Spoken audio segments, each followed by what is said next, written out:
जानते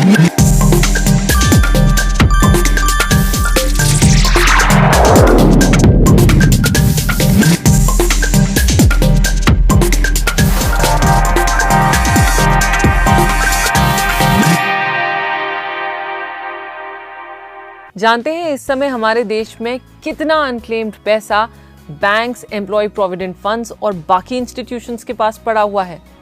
1,56,539 करोड़। जानते हैं ये क्यों होता है?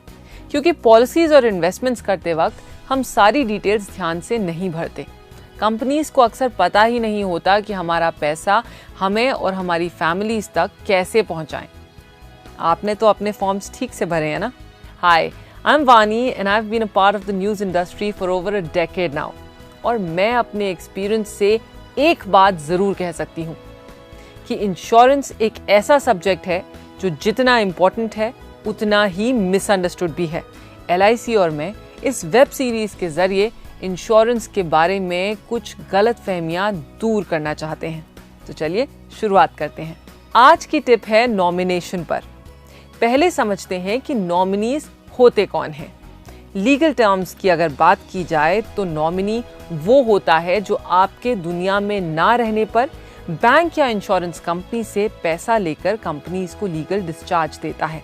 आमतौर पर हम अपने फैमिली मेंबर्स को ही नॉमिनेट करते हैं, जो यूजुअली आपके प्रॉपर्टी के लीगल हेयर या वारिस भी होते हैं। ये ध्यान रखना जरूरी है कि किसी का नॉमिनी होना उन्हें आपका लीगल हेयर या वारिस नहीं बनाता। लीगल हेयर या वारिस के लिए विल होना जरूरी है, लेकिन उसे हम दूसरी टिप में कवर करेंगे।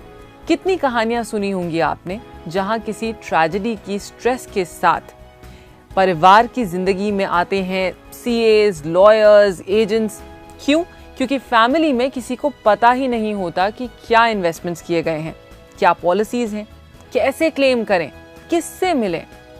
कई बार ऐसा भी होता है कि जब हम यंग एज में इन्वेस्ट करना शुरू करते हैं तो जहां भी नॉमिनी का मैंडेटरी ऑप्शन होता है, हम यूजुअली अपने पेरेंट्स का नाम लिख देते हैं।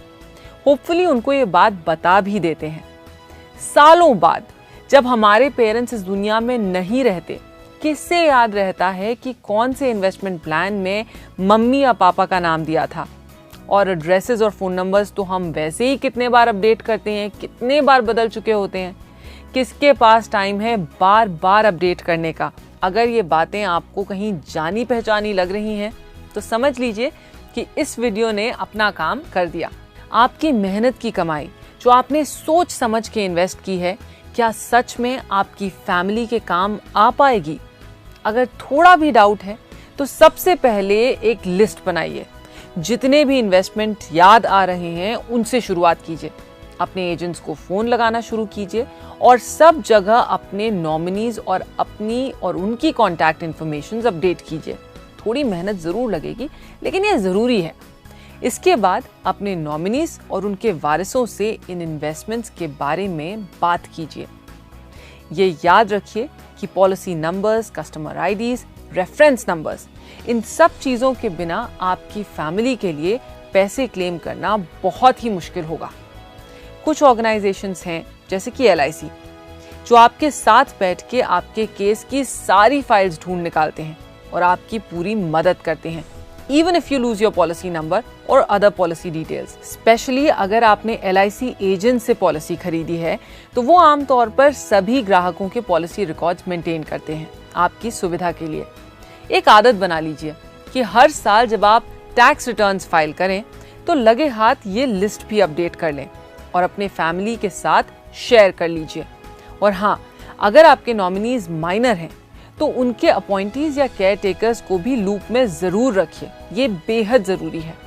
आपकी मेहनत को वैल्यू करें। हम क्यों कमाते हैं? अपनी खुशियों के लिए, अपनों के लिए, उनके बेहतर भविष्य के लिए, करेक्ट? तो जब मेहनत करने से पीछे नहीं हटे तो मेहनत को सेफगार्ड करना क्यों भूलें? इस हफ्ते आपके 2 मिनटों के लिए बहुत शुक्रिया मेरे और LIC की ओर से। हमारा show life insurance made easy हर हफ्ते आपके लिए हाजिर है। तो अगले हफ्ते फिर मुलाकात होगी। हम 2 मिनटों में बात करेंगे एक नई टिप पर।